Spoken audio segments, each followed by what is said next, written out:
Greetings, everyone, on the Sci-Fiction Awesomeness. My name is Owen C. Cotter, and you're watching Sci-Fiction digitally simulcasting on all channels and all thrusters. Joined here in just a little bit, we're going to have an amazing guest. His name is author Erik Larson. He has an amazing new book out, which we'll let him tell about, and all kind of goodies. We will be coming to you next Wednesday's preview night, starting Wednesday, Thursday, Friday, Saturday, and Sunday, which is the 22nd, whatever the weekend is of the 22nd. We will be coming to you from San Diego Comic Con 2026. They're having a lot of programming going on down there that weekend, of course. This year is the 60th anniversary of one of the legendary science fiction franchises, Star Trek. Next year is the 50th of Star Wars. So a lot of stuff going on in the world of pop culture and all the goodies. I will be joined. I think Erik's in the Quantum Leap rating room right now, so we're going to let him come here shortly. First off, before people join in, which they already are, my name is Owen C. Cotter. You're watching Sci-Fiction on digitally simulcasting. If you're watching this on X, Facebook, Twitch, YouTube, or wherever you may be watching this, my name is Owen C. Cotter. Our guest in the Quantum Leap waiting room, we're going to activate him, is Erik D. Larson. Erik, hey, Owen. Afternoon, or where are you at exactly right now? How are you doing there? I'm in Marin County in Northern California. Okay, very cool, very cool. What's the weather like down there? Because I know here it's in Texas, it's super hot.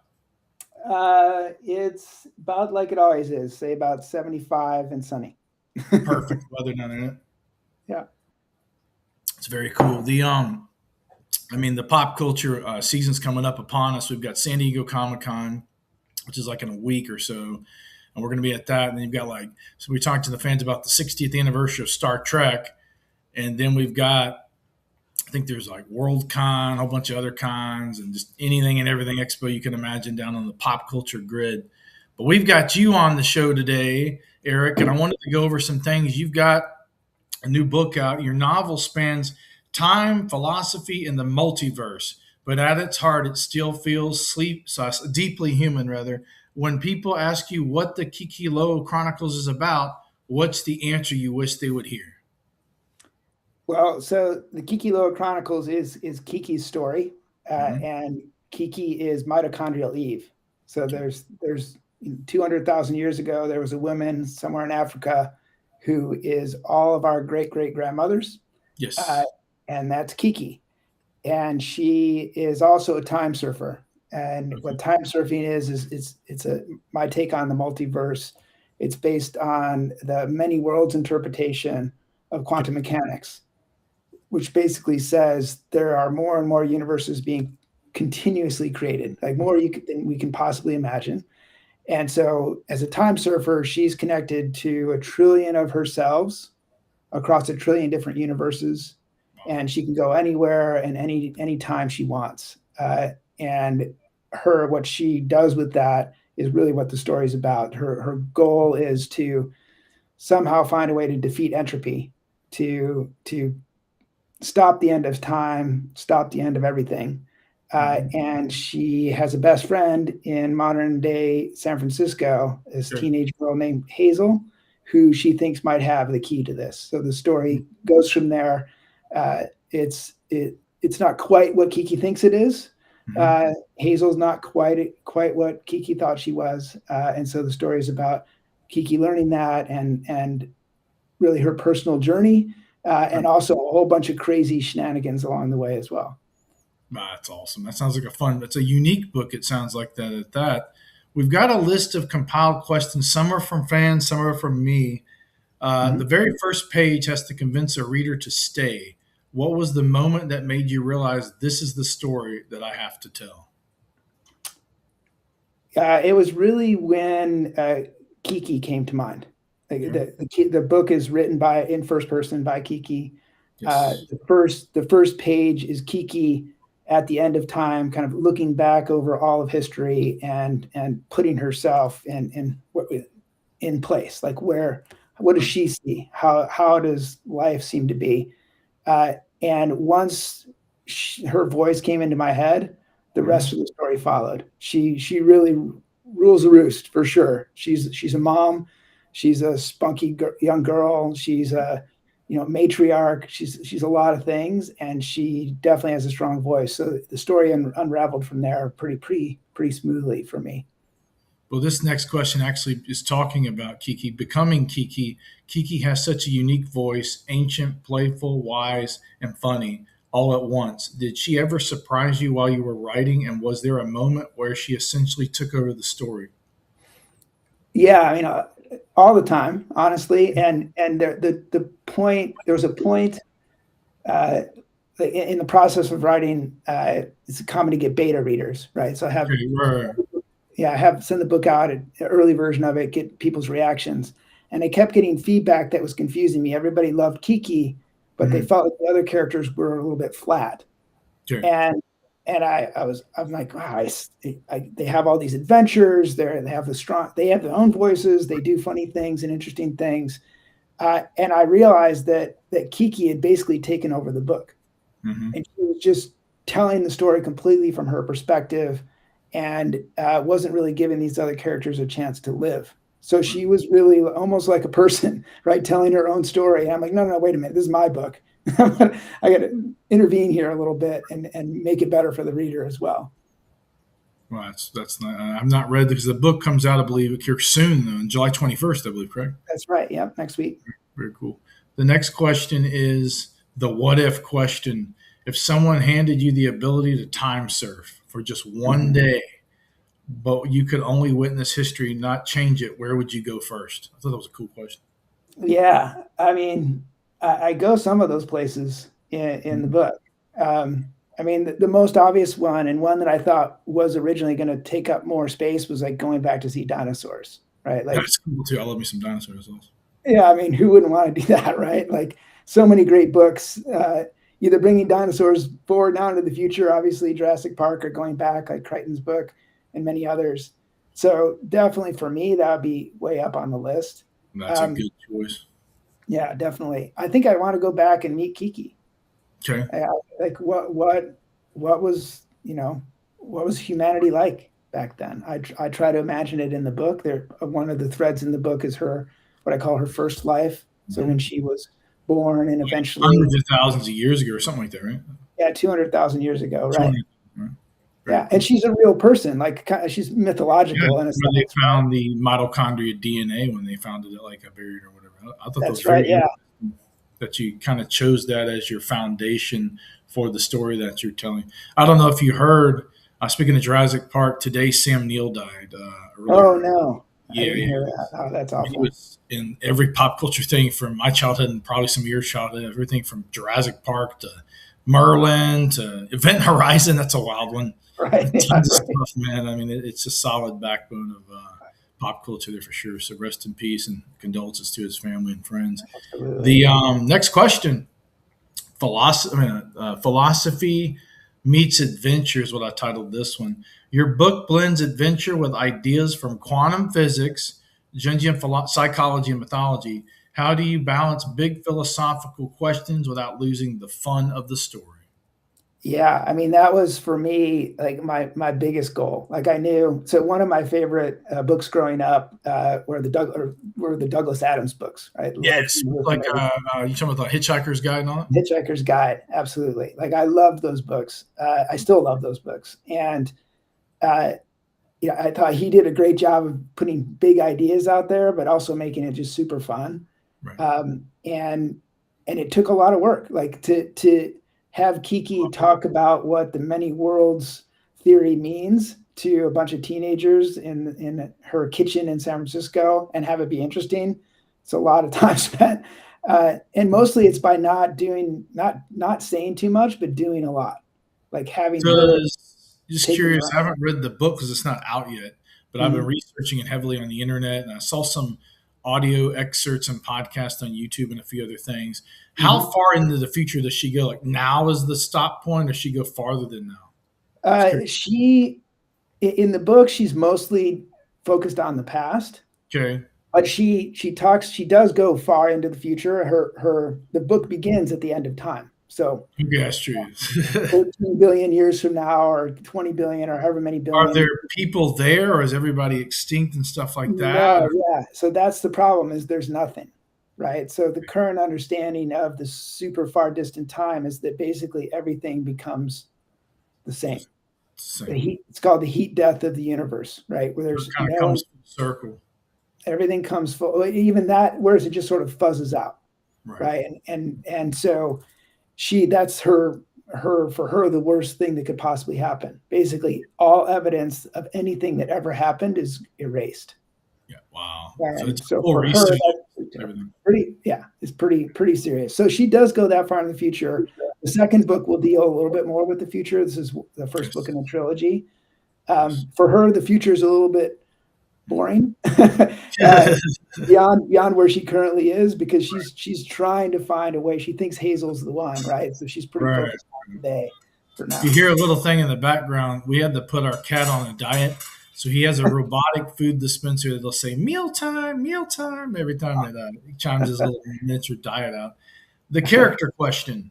Which character challenged you the most as a writer, and which character felt the easiest to write because they already lived in your imagination? The hardest character is Kiki's nemesis, Okay. and also her mentor. He's another time surfer, Hmm. and he's the one who in the book's mythology, there are always three time surfers, three of these people Okay. like Kiki, and each one chooses the next one, and they basically age out. So they Hmm. get a trillion lifetimes, and then they're done. And so he chooses Kiki, Okay. and he has a very different philosophy than she does. So Okay. Kiki's philosophy is closer to mine. So she's very hopeful. She's very optimistic. She thinks there's something can always be done. Right. Paha is a little bit more accepting. He's like, hey, everything's going to end, Okay. right? This moment, or the peak experience you've ever had is that's it. Like there's nothing more. He's a big wave surfer. He's the best big wave surfer in the history of humanity. So he's very much an in the moment, with the flow, go for it sort of person, and Right. also very kind of zen about it. Right. And it's not quite where, it's certainly when I started the book, that's not where I was. And Right. Paha has taught me a lot, but that was tricky. Yeah. For sure. I mean, the book is very unique. I really like the uniqueness about it, and the story is amazing. I've never heard anything like this. Which comes into the next question: reader experience. When readers finish the Kikiloa Chronicles, what's the one conversation you hope they have with themselves or with someone they love? That's, I thought I knew when I started the book, but now I've had probably feedback from 100 different people who've read it, and then the ideas have changed. So what I thought I wanted people to know or to think about was, what is meaning? What is the kind of the purpose of life? Right. And what is their own personal belief about that? And that still is part of it, right? And for sure, I want them to have fun, and I want them to remember, crazy scenes like surfing a tsunami, or rafting in a huge ice age flood on a iceberg in deep in the ice age in upstate Washington. So Antarctic. yeah, I want those things in their head, but really the underlying thing was what is life about? What I'm realizing now that I've heard feedback from so many different people is that, I mean, the book is definitely not my own anymore, right? Once it's out in the world, everybody's going to read it differently. Some people are going to be, read it. Right.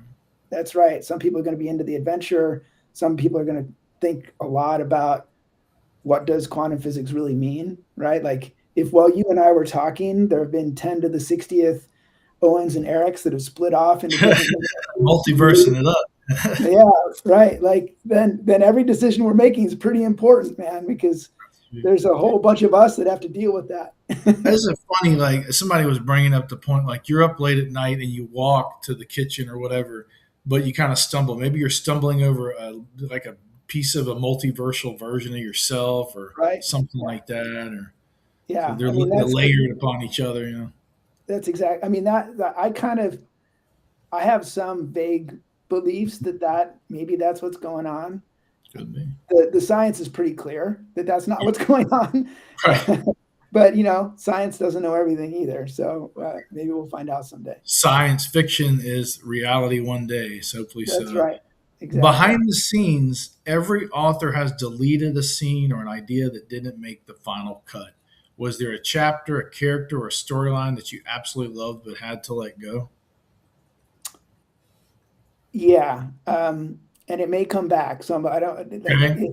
it's a particular character who's actually in this book, and it's part of their storyline, and it just was a little too intense, a little too dark.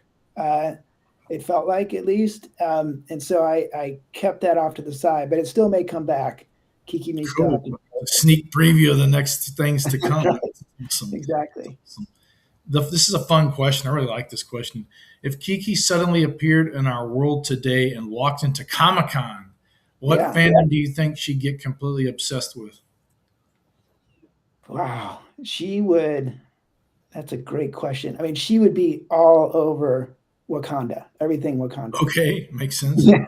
Yeah, like that would be her, because she's seen a future where it's not, the current, most modern Right. civilization is not a Western civilization or an Asian civilization, it's an African civilization. And she's seen Polynesian civilizations, and she's seen Native American civilizations that rise to the similar level. So I think that's where she would be like, yeah, these are my people here. That's cool. I like Wakanda too. They got a feature. You know, they're going to be featured in the new Avengers Doomsday film, which I believe I've gotten Mhm. my ear to the floor. I think they're probably going to showcase the trailer at Comic Con here this week. But don't uh, quote me on that. I'm pretty sure they probably will. yeah, I'm looking for. I love those movies too. Yeah, they're So gonna. Man, that thing is reuniting everybody. I think like James Marsden, Cyclops from X Men is going to be in there. I think it's Patrick Stewart's last film he'll ever do because he's bumping uh, 90. oh, And they've really? got, yeah, it's got Fantastic Four. Ian McKellen's the oldest superhero villain. Well, technically he's a hero in this one, I guess, but he appeared in any movie ever because Right. he's like 90 himself. This is a cool question. Looking ahead, and you kind of briefly mentioned that character without giving away spoilers. What can readers look forward to in book two, and how much bigger does the universe kind of expand and become in that? Well, the book two is going to follow Kiki and Paha as Okay. they kind of sort out their relationship, which is pretty fraught in a variety of ways. So it'll be a little. They're by the end of the book, definitely the relationship is one of the things that Kiki's doesn't she's kind of an avoidant person. She can be a mess sometimes, not and so exactly how they relate to each other will be a big part of the second book. Okay. And we'll get a lot more of Akamai. So Akamai is another character, important but pretty minor character in this book, and he's actually the real life Carl Jung, who is the Okay. Wow. Okay. yeah. So he's the oldest of the three time surfers. He's Paha's mentor in the same way that Paha is Kiki's mentor. That's awesome. And so there'll be a thread with him running through the next book as well. So a lot more of him. Very cool. We got a random. I don't know what this is, but it's one of our guys on YouTube. He says Captain Kirk is older. I don't know what that means. He Yeah. mentioned Star Trek. That's to start off last. I thought that was kind of funny. We all get older, right? I don't Like, think. he's 95 years old. He's still strutting it up, doing panels and unexplained and all. That's awesome. The legacy question. Imagine someone discovers the Kikiloa Chronicles 50 years from now. What do you hope they'll say about the story and about the person who wrote it? I mean, the coolest thing would be if some of the science actually turns out to be true. Yeah. Yeah, like I imagine like Isaac Asimov, Ooh, like I'll miss him as well. yeah, living today, right? Like, Mhm. I mean, That'd be gosh, a great roundtable interview. Can you imagine having him? Like, I don't know. I would think maybe put David Bowie in there as like a pop culture reference. He was pretty intellectual. Maybe, I don't know, maybe right? Einstein or Hawking's would be cool too. Popped in there. Just pop a Totally. whole bunch of clever people that are unfortunately no longer with us.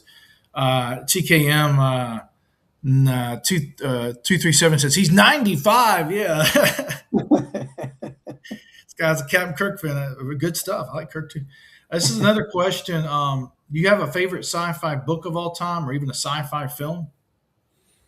I mean, as there's so many like that. The for me, there's kind of a mix of so Isaac Asimov and Foundation, like big ideas. Dune for all the mythology, especially the first few books, started to get pretty hardcore a little Because bit you later got on. like Dune, and you had Children of Dune, and I forget the other Right, and Messiah, then, like Dune, Messiah, right? Yeah. So like a like billion others after that. that's right. And then I mentioned Hitchhiker's Guide. There's a Yes. book I read, and I was going to look it up before this because I just know it in my head. It's the Okay. book where it's like it's Flatland is the name of the book. I don't know if you ever Flat. read that. I've Flatland. not read that. That's a book. What is the book about? So the book is basically a Edward two-dimensional Abbott. person. There's a two-dimensional person who lives in a two-dimensional world, Oh wow. and there's a three-dimensional world that's like interfacing with it. Okay. Right. So like a sphere is like a circle and that sort of thing. And so it's this adventure that this two-dimensional person goes on in Flatland. So it's That sounds interesting. It reminds yeah, me of an episode of the Orville when they went to the 2D universe. I don't know if you yeah, saw that. yeah, exactly. Right. Yeah, I'm It's sure that was inspired by this book. probably. It's a cool book. You think, like, just curious, like, you got somewhat sci-fi and pop culture has just become this massive titan organism, Mhm. uh, and which is a good thing in my opinion. Uh, we mentioned favorite sci-fi films and things. One word that describes book two, if you had to say that, that was a cool one. One of the fans kind of flip flopped in there. Well, one word. I would say understanding, Okay. probably. Yeah. Yeah. Book one is Beyond. entropy. Book two is understanding. Okay. Well, you think there'll be a book three or four? You planning on Oh doing yeah, more? definitely book three. Yeah, I've got the first three books, or I've got three books sorted, and that'll Okay. kind of complete the arc. And I'm not going to pull a Rothfuss and wait 15 years for book three. Wow. I Well, hope you not. I should say that. I'm sure he didn't plan to either. So like, we'll This is see. an interesting question. I thought this was interesting. What's one thing readers would be surprised to learn about you? Um, That you're a time traveler too. I don't know. yeah, Something. right. This is like my trillionth time around, man. Mhm. Like, I'm finally getting it right. Um, I think probably people be surprised to meet me. Right? I don't think that you would see me when you read the book necessarily. I mean, it's written Right. primarily from the perspective of a 14-year-old girl or a 93-year-old woman, Yeah. um, and it's very much in her voice for sure. Hmm. Uh, so that might be it. Yeah. And But then you I'm meet an MIT and rocket scientist, and I wrote Are other. you really? Yeah. That's right. I Yeah. saw that in the bio. And you had some other stuff you did underwater or something with. I don't know. Yeah, well, I mean, yeah, I've done a lot of different things for sure. That's, In the Air Force, spent a that's lot right. of Air time. Force. Yeah. Yeah. Did So you get to go on any of those nuclear powered aircraft carriers or any of the then when the fighter jets fly off like Top Gun and all that? now, there's a period of time when after I was in the Air Force right after the wall came down, Okay, uh, Berlin. Okay. and so like I had Air Force scholarship to do strategic defense initiative like smart pebbles, all this missile defense stuff. That Hmm. all got immediately flatlined when the wall came down, which is while I was in college. And so I became a civil engineer, and I Okay. spent all my time in the desert, uh, building Which tents desert? Like Iraq or in, Afghanistan? in, in Kuwait and in Egypt Oh too. wow. So My dad's been really wanting to go to Egypt. How is Egypt just in general, the uh, culture? it's so awesome. I mean, it is one of my favorite countries. I mean, it's been a little dicey, obviously, for a while because they're actually targeting tourists, which is not super Right. common That's why for. we're not going over there just yet. Yeah. I mean, I think that's calming down, but in terms of um, the people are the friendliest people that of any country I've been to. All third world Really? country people are frequently friendly, but like they're all over the top friendly. Yeah. A little bit more difficult if you're a woman to travel there. Definitely the They culture have is the different cultural aspect with the face. yeah, for sure. And the history is just unbelievable. Like walking into the Egyptian museum, I'd love to see the new one that they've just finished. But That's the old supposedly one of the biggest museums in the world, maybe the biggest of its kind in the world. and it's needed because the old one, you're in Cairo, which is a crazy city. It's unbelievable Like city. the capital Just city. Yeah.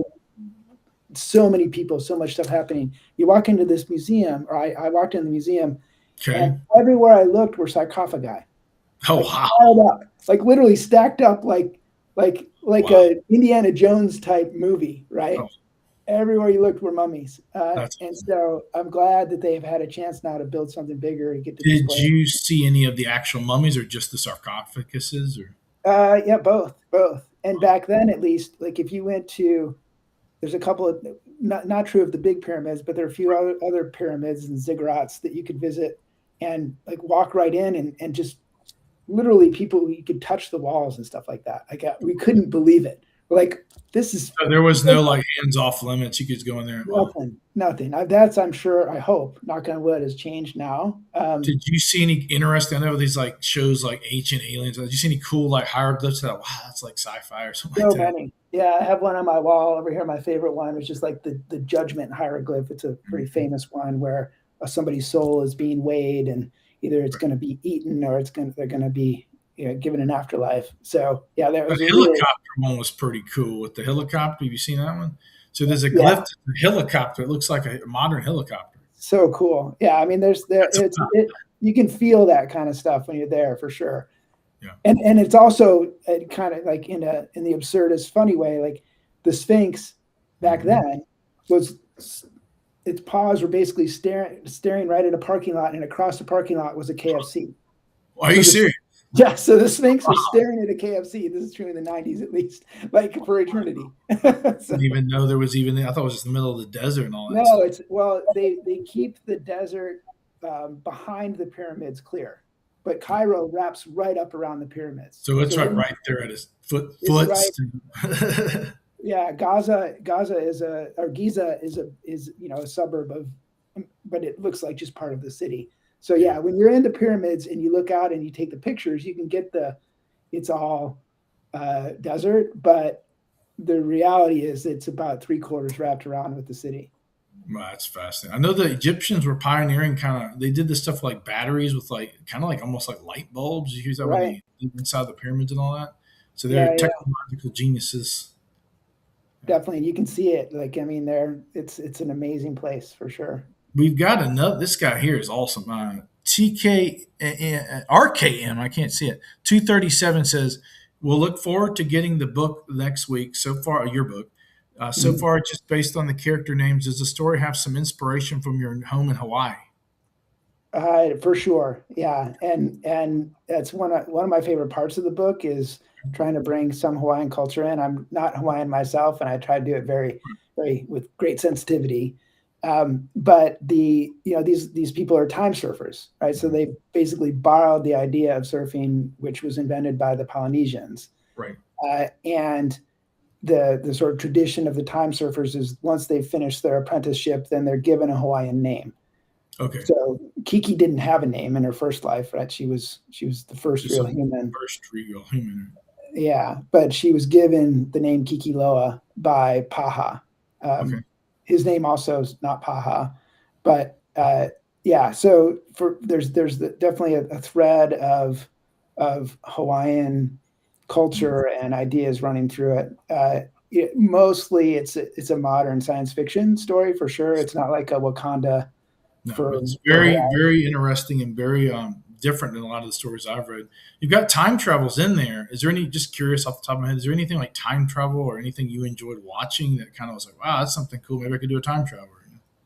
Yeah, I mean, I feel like time travel is everywhere. It's probably because I wrote a book about it, but like it just shows up all the time. The I really liked Interstellar's sort of take on it. Right? It kind of gets to your, hey, maybe I didn't trip on the rug. Maybe I actually tripped on some other thing, like when he pushes the book off of the shelf. You had that watch too with like the one that the girl, his daughter, was wearing in the movie or whatever. That's right. Yeah, exactly. Like I love that sort of mind twisty but still understandable way of looking at time travel. Standard old multiverse is I think a little bit boring, a little bit sort of we've seen that before. But the deeper like mind bendy stuff, like with Interstellar, I love that. Yeah, I thought now you got this new Avengers movie, right? And there's two things. If you go back in the fan lore, when they came up with time travel, is genius because Tony Stark was a genius. He made it where the timelines don't intersect, so it's clean time travel without interrupting the timelines. Okay, That's right. Yep. Now, the Avengers posters, everyone's a different color poster, right? Hmm. What's the color of the new poster? Green. What's green? The time stone. Uh-huh. Right. Yeah, it's gonna good. More time travel is good. Let's go. Multiverse.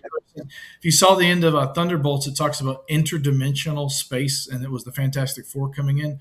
So these Yep. universes, these multiverses, are colliding into one, which I thought was Hmm. really the whole concept's very interesting, just from the time space standpoint. Carl Jung's mentioned some of these things as well, and you Yeah. mentioned we talked earlier about having a roundtable with Isaac Asimov and all this. Just curious.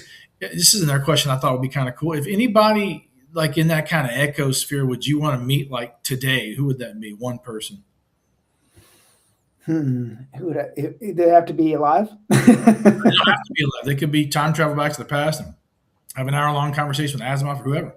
Yeah, I mean, I would love to have an hour-long conversation with Carl Jung, Isaac Asimov, and Albert Einstein, Oh wow. and like probably just be more of a fly on the wall than like actively involved in a conversation with those guys. But like that would be, I think, amazing. Carl Jung and Einstein knew each other. Yeah. I'm not sure about Asimov actually. They may have. They were, Maybe Asimov's a little younger. I know he died like in the 90s. Yeah. yeah, well, yeah, but they were definitely live at the same time. Yes. Yes. I think And got Carl Sagan too. They did. There's an interview with Asimov on like YouTube or something. It was an old interview. They had one with Asimov. No, I think Arthur C. Clarke or Carl Sagan or something like that. mhm. That's a Yeah, cool that would be interview. yeah, Carl Sagan. He would be fun to meet too. Although they just You not like ever, there's something about those three older guys. They just have like a gravitas about them, a what wisdom. was the guy? God, what's that guy's name? It's like Gerard K. O'Neill, the guy that created like the outer space concept of space colonies and O'Neill cylinders and Hmm. Taurus and all Yep, that. yep, right. I remember. That Yeah, would be an interesting one, I think, if you were alive to talk about, because he kind of pioneered a lot of concepts that were then implemented into the science fiction motifs and that's universes. right. Yeah, like, and these guys are maybe I don't know why, but like, remember Jerry Pournelle and Larry Niven, their books? Yes, Larry Niven, the Ring World. Yeah, Ringworld, like that stuff is so cool. Yeah. I love that. Those guys, I think those guys would probably be fun to meet. I So thought that they kind of did that in a way with the movie Elysium with Matt mhm. Damon, where they Yeah, had like the Elysium kind of space station was round and like the habitat yeah. in there. Yeah. No, I mean, yeah, and I don't know if there had been like before Ringworld, if they were the first ones to really like fully bring the idea out I or think not. But anybody's done that kind, unless it was like in an anime in the '80s or some kind mhm, of obscure sci-fi. That was most space stations are solid structures that are round or whatever. Or right. Deep Space Nine was even kind of round in the Star Trek universe. I got to ask, you've got two big franchises. Star Wars is 50, Star Trek 60. Is there and also Logan's Run, I believe, is 50 this year. Uh-huh. Yeah, so That's that's crazy. Yeah. that's a really good franchise, and there's actually I think a book or something out that we covered, but it's like a continuation or like the next generation. If the next book comes into anything with space or anything like futuristic, like in that, what would you want to see in that? Yeah. So I mean, I've been thinking a lot about that, and like, Okay, I mean, I studying astronautics in college back in the day, and like been reading you're in the science. Air Force too, so that probably helped a little bit too. Yeah, yeah, for sure. Like, I mean, there's definitely going to be some adventure with this. It's a little bit more Paha's world than Kiki's, right? He's like the big thrill seeker and that sort of thing. So there will for sure be that. Aliens is another thing that I'm like. Ooh, I definitely believe there are aliens out in the real world somewhere, and somewhere so out Kiki's not particularly interested in them either. She's kind of interested in her own family here on Earth, right? All the humans. Something I'm thinking about.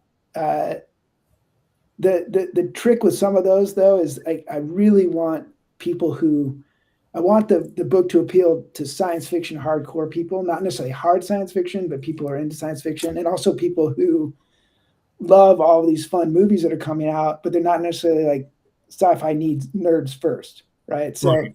Kind of yeah, their gateway into that ecosphere, that exactly. universe is, yeah, okay, cool. That's right. So I want to always keep it human and keep it real as much as I can too. So we'll see. What Yeah. was your gateway into that universe of pop culture, sci-fi, or all that awesomeness? I mean, when I was a farm kid in Illinois in the 70s and 80s, and there wasn't a lot. going on. And Right. so if you really wanted to just like go for it, science fiction was for me the way to go. Like, You I had mean, kind of an interesting time frame there too, because you had like the Space 1999, the Star Wars came out in '77, that's right. and that would Exactly. crest into kind of the early '80s, which was kind of somewhat the golden age of pops. You had everything from Blade Runner to Star Trek movies, the more Star Wars. I mean, you had anything and everything to choose from. And Doctor Who was down there, which crest Right. them. So you kind of got in the sweet spot. And it was like, I think it was sort of like the beginning of the idea of lore, even, right? Hmm. Like Yeah, Tolkien had been around since the 60s, I think. Like, but I mean, something these like Tolkien, that. yeah. So like all just the idea of lore and then playing Dungeons and Dragons and all those things, like having a special kind of knowledge to share with friends and it kind of connected us. I love that whole idea. And so, yeah. We have a lot of gamers. You mentioned D&D. Do you play any like games like Warhammer 40K or any of those kind of miniature games? Not anymore. I have a day job and I'm writing, so I've been pretty busy lately. But There's a guy I yeah, think it had like the longest game of Dungeons and Dragons in the history. It's like 30 or 40 years or something crazy like that. I thought that was, man, that's that's insane. That's awesome. cool though. There's a Yeah. lot of podcasts now. There's a guy that did I knew that back home in Alabama. He would take a table with podcast mics and would have all the characters that were being played, including the DM, the dungeon master, and they were in character as they're playing the game. But there's one catch: there's no dragons in this version. I think it's called Four Orbs. I don't know if they're still doing it or not, but it is hilarious. That's awesome. It's really cool. And there's a Critical Role tried to do a little bit of that, but these guys, man, they took it, man, to a whole nother level. That's cool. Yeah, I mean, when my kids were younger, we did play D&D together, and I had a friend of mine who, like, when I played D&D with my friends in high school, middle school, we took it like seriously, right? Like It's a gelatinous cubes. serious thing. It They were is. real things. They could only move so fast, whatever. But when we were playing, when we're in our 40s and our kids are kids, he took like just a total comedic approach to it. Like Oh, nice. funny character names, like Right. funny things to do. And it really was fun. The kids loved it, just laughing constantly. So it was a different fun way of taking it. And I love that a lot of science fiction has so much comedy in it too. Like, I mean, Star You look Wars at is Hitchhiker, Star Wars, you mean? yeah, it's just hilarious. Like people laughing out loud at especially Han Solo, obviously, but He's all the always got time funny stuff. Chewie was I like the hilarious. part in the Death Star when like they call up, "Is everything okay? Everything's okay down here. Oh, yeah, Yada, yada, yada, so everything's funny. cool." And he's like, "Well, look, we're getting company coming," and they all start blasting through the hallways and all that. Right, Of course, right. the I love garbage scene was hilarious too. totally, and I love that. That's like that science fiction can be serious and have like serious things, like people getting ready to be crushed, characters you care about, real stakes, and then also really funny at the Yeah. same time, and it all kind of works together.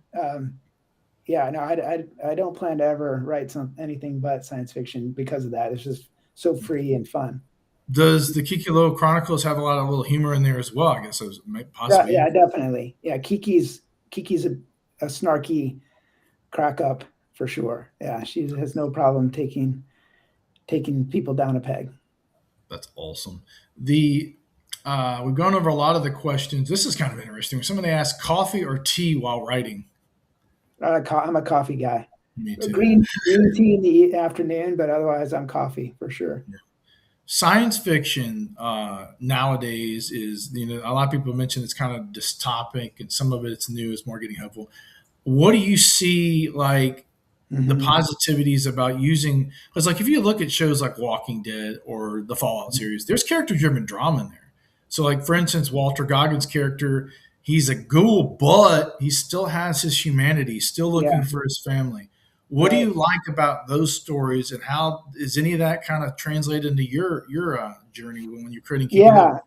Yeah, yeah. I mean, there's definitely Kiki's first life is fully dystopian, right? And I think, I mean, I've thought a lot about why is dystopia such a big thing in science fiction in general, and and I think, I mean, it could be just we have like a natural apocalyptic beliefs, right? Like is Right. we're born to be worried about the end of things, so we're constantly striving to not let it happen. So I think there's partly that, but also I think it's because it's really exciting when someone overcomes it, when someone's a ghoul who's also a human, right? It's like we all are kind of wondering, are we kind of ghoulish? And but what, like It's maybe kind of a we can vehicle be or a redeemed. metaphor. Right. Go It's ahead. like a Yeah, sorry. vehicle or a metaphor to kind of take that structure to tell positives. I mean, it is, if you look at even The Walking Dead, even the zombies are more like background noise. And you've got the character driven drama, which basically, they end up coming and having like their own community and kind of settling their differences. And I've not seen as much of the new season of, Mhm. what's it called? Daryl the Dixon, or I think that's Yeah, the I name of haven't it. seen it yet. I haven't seen that one, but the original one's cool. I mean, a lot of these films, even Star Wars, if you look Mhm. at the struggle between the rebels and the Empire, that's the noise that's basically focusing on these characters, the Skywalkers, and their interconnected, mythos from Vader and all that. I gotta ask: is there any upcoming movies or TV or books or something you're like really excited about that have not come out yet or going to be coming out soon? That's a great question. The I've flipped from like looking for things when everything was in the movie theaters to Right. turning on my TV and seeing what Netflix and Amazon and HBO. Recommend this watch. Right. Yeah, I'm looking forward to the next season of Fallout for sure. But It's that's like, really good yeah, series. I think really. Walter does an amazing job as the ghoul in that. It's my favorite character, next to the Brotherhood of Steel Skull too. Uh-huh. Yeah, yeah. Yeah, so that's probably on my list, high up there. Yeah. Do you think that the Kikiloa Chronicles could become an audiobook? Are you planning on doing the audiobooks with any of them? Definitely planning. Yeah, I've started the work on the production. Have a couple of voice actors. Yeah, I'm very excited about that. It's tricky because it's all in first person, all in Kiki's voice, and I don't really know what she doesn't like. I don't hear her, but she definitely has a vibe. So got to find the right person to read the book. But yeah, It has to that's be kind of, somebody that really was on point with the vision that you have for the book and all that. yeah, they can really just sort of, and I think they'll just do it, right? Like from because they're and I'm looking for people who are actors, not just people who read a book. They have to like really kind of act out the story a little bit. Is there So anybody in mind that if you had your dream wish to get, that you would be the one to narrate the book in I Kiki's voice? I do, and she seems like she's interested. So, but Okay, well, a little spoil early. that. Bring that on Yeah, the second broadcast. That's awesome. That's awesome. yeah, yeah. Well, I want to go over. First off, I want to thank you for joining. This has been a blast. I got a lot of good questions. Thank you so much, RKM237. He's looking forward to the book as well. It seems, Yeah. and let's flash that comment there. Fans can see that we will look forward to getting the book next week. So far, just based on the character names, he asked him inspiration story, which we did talk about the Hawaii there. I'm interested in getting a copy myself to check out our PDF. I want to thank you for joining us. Is there any way that you have? Where do we find it? Amazon, or is there a website to find out about the book? Yeah, so it's definitely on Amazon. The ebook's 99 cents for the launch month. The regular price will be 9.99. So definitely get a move on. And also paperback available anywhere where you buy books. If you like to support your local bookstore and you want to buy the paper book online, you can do that at bookshop.org. Or Okay. you can go to your local bookstore or librarian and say, hey, where's the Kikiloa Chronicles? We got that right here. It just came in. That's Yeah, awesome. exactly. That's right. RKM, he's here again. There's some other ones at 237. Thanks, Eric. He enjoyed the broadcast, it seems like. I got to ask a bonus, like back burner side question that came in from the multiverse. For people that are getting into writing and want to take their, some inspirational words or some kind of guidance you have that you could Mhm. tell them based on your writing career. Yeah, I mean, I think so.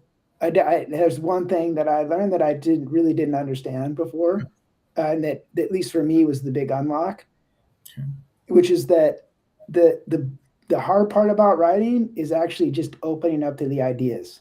Like Okay. I used to think, oh, I'm too busy, I don't have time, it's too noisy here, I need to get a new printer. Like I had always like I need to like read a book about how to write, and they would either say, write when the inspiration strikes, or they'd say write at the same time every day, no matter what. Like everybody has different opinions about all these like logistics, and the logistics really don't matter at all. I think all those logistics are just kind of our brain trying to make up an excuse for the fact that we're kind of afraid to try to start writing the stuff down Yeah. and eventually having somebody read it. And once I got past that, and I'm real, I mean, I'm further along in my life, and been an Air Force officer and a business person and stuff. So pretty willing to put myself out there. But even still, it was like it's a very personal thing to write a book. It's something you think is important enough to spend a lot of years on. And so, Was there mentors that kind of guided you on your journey into writing? I mean, a lot, many in various ways. I would say one book that's for sure worth reading is called The Creative Act. Okay. And you can probably pull it up here. It's not by a writer exactly. It's by a music producer, Rick Rubin. But it really, for me, it captures the essence of what it means to write. And one of the things he says I think is really interesting and important is that if you have an idea, it's probably out there. Other people probably have the idea too. And he talks a lot about cases where people had an idea for a book or a movie or whatever. And then like 2 years later, that exact same thing happens. That basically we're all kind of absorbing the zeitgeist of popular culture and life and everything. So just go do it. Is that the book right there, The Creative Act? That's the book. Yeah. It's an excellent book. It's like 100 short chapters.